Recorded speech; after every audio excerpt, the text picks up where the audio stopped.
प्यारे बच्चों, स्वागत है आपका आज के इस ऑनलाइन क्लास में। आज हम जॉन लॉक के बारे में जानेंगे और उनके सामाजिक समझौता सिद्धांत, व्यक्तिवादी विचार, प्राकृतिक अवस्था संबंधी जो विचार हैं उनके बारे में आज हम इस वीडियो में जानेंगे। मैं Arun Kumar, assistant professor political science, PG college Joshimath, आपका आज की इस ऑनलाइन क्लास में स्वागत करता हूँ। तो आइए पहले जानते हैं जॉन लॉक का जीवन परिचय। जो जॉन लॉक थे, इनका जन्म 29 अगस्त 1632 में सामरसेट शायर, जो कि ब्रिटेन में स्थित है, इंग्लैंड में स्थित है, के रिंगस्टन नामक एक जो शहर है उसमें हुआ था। जो जॉन लॉक थे, इनके पिता एक वकील थे। जिस समय जॉन लॉक की आयु मात्र 12 वर्ष की थी, उस समय इंग्लैंड में गृह युद्ध शुरू हो गया। अर्थात जो 1644 का समय था, 1644 में इंग्लैंड में गृह युद्ध शुरू हो गया और इस गृह युद्ध का जो प्रभाव था वो जॉन लॉक पर व्यापक रूप से पड़ा। जॉन लॉक के पिता 1642 ईस्वी में पार्लियामेंट का समर्थन करते हुए और उसकी पक्ष की ओर से लड़े और उसके पश्चात 1652 में ऑक्सफोर्ड क्राइस्ट चर्च कॉलेज में जॉन लॉक को प्रवेश दिया गया। 1656 ईस्वी में जॉन लॉक ने बीए किया और 1658 में एमए की डिग्री प्राप्त की। जॉन लॉक ने 1660 ईस्वी में डेविड टॉमस से चिकित्सा शास्त्र का अध्ययन प्रारंभ किया और शीघ्र ही वह एक कुशल डॉक्टर बन गया। प्यारे बच्चों, आपको यहाँ एक बात याद रखनी होगी कि जो जॉन लॉक था, इसका जन्म ब्रिटेन में हुआ था। हॉब्स था, उनका जन्म भी ब्रिटेन में हुआ था। केवल रूसो, जो हॉब्स लॉक रूसो हैं, उसमें रूसो फ्रांस का था। हॉब्स लॉक ब्रिटेन के थे, रूसो फ्रांस का था। आगे बढ़ते हैं। 1666 ईस्वी में लॉक की मुलाकात जो विक दल थे वहाँ पर ब्रिटेन में, उसके संस्थापक लॉर्ड एस्ले से हुई और वे लॉर्ड एस्ले के निजी चिकित्सक बन गए। अभी हमने बताया कि ये डॉक्टर थे, इन्होंने चिकित्सक की उपाधि प्राप्त की। एस्ले के फ्रांस जाने से लोग भी इंग्लैंड में जो थे भयभीत रहने लगे, क्योंकि इंग्लैंड में गृह युद्ध की स्थिति थी और ये उस स्थिति से डरते थे और इस परिस्थिति से घबराकर ये जो जॉन लॉक थे वो हॉलैंड चले गए। ब्रिटेन में विलियम ने राजगद्दी पर बैठे, जो जॉर्ज विलियम थे, विलियम के राजगद्दी पर बैठने पर लोक को उसकी सेवाओं के बदले पुरस्कार के स्वरूप में कमिश्नर ऑफ अपील का पद दिया गया, जिसे जॉन लॉक ने स्वीकार कर लिया। तो जो इंग्लैंड था वहाँ का शासक जो था वो था विलियम, और जो जॉन लॉक थे उनको वहाँ पर कमिश्नर ऑफ अपील का पद दिया गया, जिसे जॉन लॉक ने सहर्ष स्वीकार कर लिया। 1700 ईस्वी में स्वास्थ्य की दुर्बलता के कारण उसने सरकारी पद को त्याग दिया और 1704 ईस्वी में 72 वर्ष की अवस्था में जॉन लॉक का निधन हो गया। जॉन लॉक ने टू ट्रीटिस ऑन गवर्नमेंट नामक एक पुस्तक लिखी, जो कि जॉन लॉक की एक महत्वपूर्ण रचना है। और की जो रचना है जॉन लॉक की, वास्तव में यह रचना निरंकुशता पर प्रहार करती है। ब्रिटेन में 1688 में गौरवपूर्ण क्रांति हुई थी, आप सभी जानते हैं, जिसको हम रक्तहीन क्रांति के नाम से भी जानते हैं। और इस क्रांति के परिणाम स्वरूप जो जॉन लॉक थे उन्होंने लोकतंत्र का समर्थन किया था। इसलिए एंजिस ने जो एंजिस थे उन्होंने जॉन लॉक को गौरवपूर्ण क्रांति की संतान भी कहा।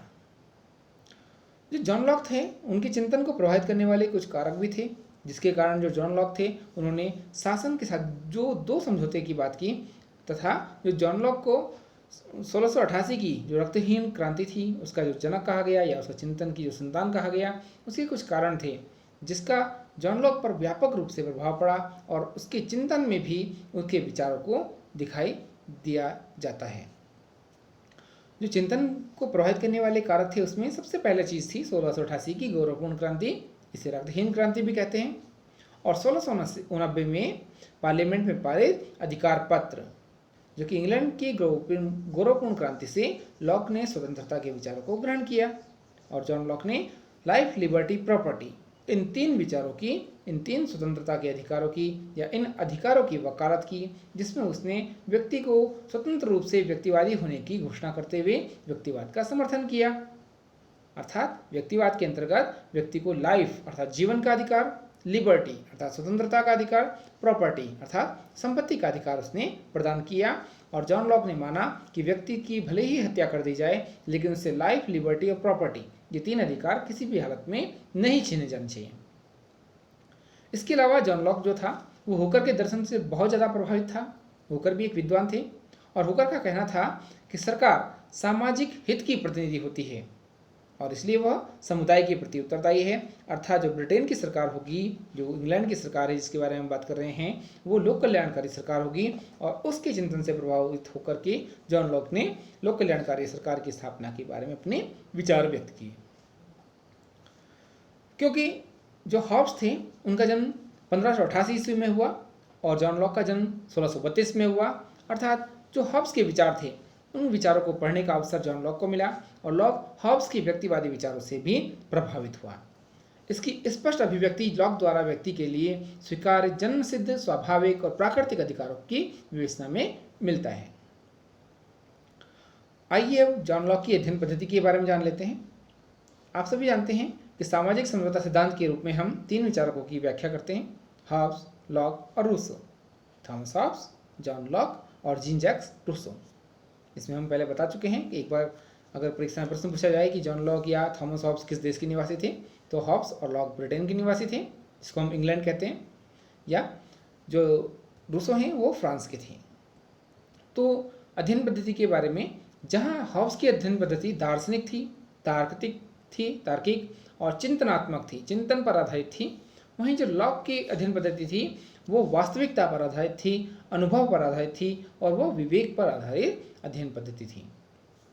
अर्थात जो जॉन लॉक थे वो व्यवहार में विश्वास करते थे, जबकि जो थॉमस हॉब्स थे वो दर्शन में विश्वास करते थे, दार्शनिक बातों में वो विश्वास करते थे। लॉक की मान्यता थी कि अनुभव जो है वही ज्ञान का स्रोत है, अर्थात हम जिस चीज़ को अनुभव से सीखते हैं वही स्थायी होता है। और ये चीज़ें प्रायः देखने को भी मिलती हैं, जब हम किसी कार्य को स्वयं करते हैं तो उसे बहुत अच्छी तरह से सीखते हैं, अपेक्षा करते उसको सुन करके। सभी अनुभवों की जो उत्पत्ति होती है वो संवेदना और प्रत्यक्ष रूप से कार्य करने से ही होती है। बिना स्वयं किसी कार्य को करे हम उसको नहीं सीख सकते। इन स्रोतों से प्राप्त अनुभव मानव के मस्तिष्क में प्रवेश करते हैं तो बुद्धि द्वारा उसका विश्लेषण किया जाता है। इसके फलस्वरूप जो जटिल विचारों की उत्पत्ति होती है वो भी मनुष्य के विवेक में ही होती है और वो उन समस्याओं का समाधान खोजता है। लॉक ने अपने अनुभव के आधार पर, अपने विवेक के आधार पर जो अनुभववादी और विवेक मूलक पद्धति को अपनाया है, उसके आधार पर ही उसने राज्य की उत्पत्ति, राज्य के स्वरूप, राज्य के जो शासन संबंधी सिद्धांत हैं उनकी विस्तार पूर्वक विवेचना की है। आइए अब जॉन लॉक के मानव स्वभाव संबंधी विचारों को जान लेते हैं। इससे पूर्व वीडियो में आपने हॉब्स के बारे में जाना था और थॉमस हॉब्स जो था वो मनुष्य को एकाकी, दीनहीन, पापी, पतित तथा एक जंगली और असभ्य प्राणी के रूप में चित्रित करता है। क्योंकि उस समय आर्मेडा का युद्ध चल रहा था 1588 में और उस परिस्थितियों का प्रभाव जॉन लॉक उस पर थॉमस हॉब्स पर पड़ा और उसके आधार पर ही उसने व्यक्ति का वर्णन एकाकी, दीनहीन, पशु के समान किया तथा मत्स्य न्याय की व्यवस्था को उसने स्वीकार किया। इसकी विपरीत जॉन लॉक थे, उनका जन्म क्योंकि 1632 में हुआ और उन्होंने मनुष्य को एक विवेकशील, नैतिक प्राणी के रूप में माना और लॉक के अनुसार मनुष्य अपनी प्रकृति से एक सामाजिक और नैतिक प्राणी है। यह आपको एक बात याद रखनी है, मनुष्य एक सामाजिक प्राणी है। किसने कहा था? रूसो, ये कहा था अरस्तु ने। मनुष्य एक सामाजिक प्राणी है, अरस्तु ने कहा था, जबकि मनुष्य एक सामाजिक और नैतिक प्राणी है, ये कहा था जॉन लॉक ने। जॉन लॉक के अनुसार मनुष्य अपनी विवेक बुद्धि से एक नैतिक संस्था की सत्ता को स्वीकार करता है और इसके अनुसार कार्य करता है और अपना कर्तव्य समझता है कि वो अपने कर्तव्य का पालन करता रहेगा हमेशा और उस संस्था को बनाए रखेगा। लॉक के अनुसार मनुष्य में सहयोग, प्रेम, दया, सद्भाव आदि अनेक गुण पाए जाते हैं, जिसके कारण मनुष्य एक सामाजिक प्राणी है और उसमें नैतिकता विद्यमान होती है। जॉन लॉक मानव स्वभाव के विचार को गौरवपूर्ण क्रांति से प्रभावित मानते हैं, क्योंकि इन्हीं विचारों से प्रभावित होकर लॉक प्राकृतिक अवस्था को शांति, सद्भाव तथा सहयोग की अवस्था बताते हैं। इसके विपरीत हॉब्स के अनुसार जो प्राकृतिक अवस्था थी वो शांति, सहयोग तथा सद्भाव की अवस्था नहीं थी, बल्कि उसमें मत्स्य न्याय की स्थिति विद्यमान थी और लोग परस्पर एक दूसरे को शोषित करते थे, अत्याचार करते थे। जबकि जॉन लॉक के अनुसार जो प्राकृतिक अवस्था थी वो शांति, सद्भाव और सहयोग की अवस्था थी। जॉन लॉक अपने विचारों में उदारवाद की नींव भी रखता है और वो व्यक्ति को स्वतंत्रता प्रदान करते हुए लाइफ, लिबर्टी और प्रॉपर्टी के अधिकारों से भी संयुक्त करता है, उन्हें जोड़ता है या उन्हें वो अधिकार प्रदान करता है। जहाँ हॉब्स मनुष्य को जंगली और भौतिकवादी मानता है, वहीं जो जॉन लॉक है वो मनुष्य को नैतिक और एक परोपकारी प्राणी मानता है, जिसके आधार पर एक सभ्य समाज की स्थापना होती है। प्यारे बच्चों, आइए जॉन लॉक की प्राकृतिक अवस्था संबंधी विचारों को जान लेते हैं। लॉक भी हॉब्स की भांति प्राकृतिक अवस्था की कल्पना करता है, लेकिन जहां थॉमस हॉब्स मनुष्य को स्वार्थी और झगड़ालू मानता है, वहीं जॉन लॉक मनुष्य को स्वार्थी और झगड़ालू न मान करके सद्गुणी और नैतिक प्राणी मानता है। उसकी जो प्राकृतिक अवस्था है, जॉन लॉक के अनुसार प्रमुख विशेषताएं उसकी निम्नलिखित हैं। पहली विशेषता, प्राकृतिक अवस्था सामाजिक किंतु प्राक राजनीतिक थी, अर्थात वहां समाज तो विद्यमान था लेकिन राज्य नहीं था। अराजकता तो विद्यमान थी लेकिन सद्भावनापूर्ण अच्छा शासन विद्यमान था, अर्थात वहां राज्य नहीं था, कोई राजा नहीं था, प्रतिनिधि नहीं था, लेकिन समाज था। लॉक के अनुसार प्राकृतिक अवस्था शांति, सद्भावना, पारस्परिक सहयोग, सदिच्छा तथा एक दूसरे के संरक्षण की अवस्था थी। लॉक के अनुसार प्राकृतिक अवस्था में सभी मनुष्य समान थे, क्योंकि सभी मनुष्य सर्वशक्तिमान और अनंत बुद्धि संपन्न सृष्टा की संतान थे, अर्थात ईश्वर के संतान थे। सभी मनुष्य स्वतंत्र थे और सभी के पास लाइफ, लिबर्टी और प्रॉपर्टी का अधिकार विद्यमान था। जॉन लॉक के अनुसार प्राकृतिक अवस्था का संचालन प्राकृतिक कानूनों के आधार पर होता है। वस्तुतः प्राकृतिक कानून नैतिक नियम है, जिसके आधार पर सामाजिक नैतिकता पर आधारित समाज की स्थापना होती है।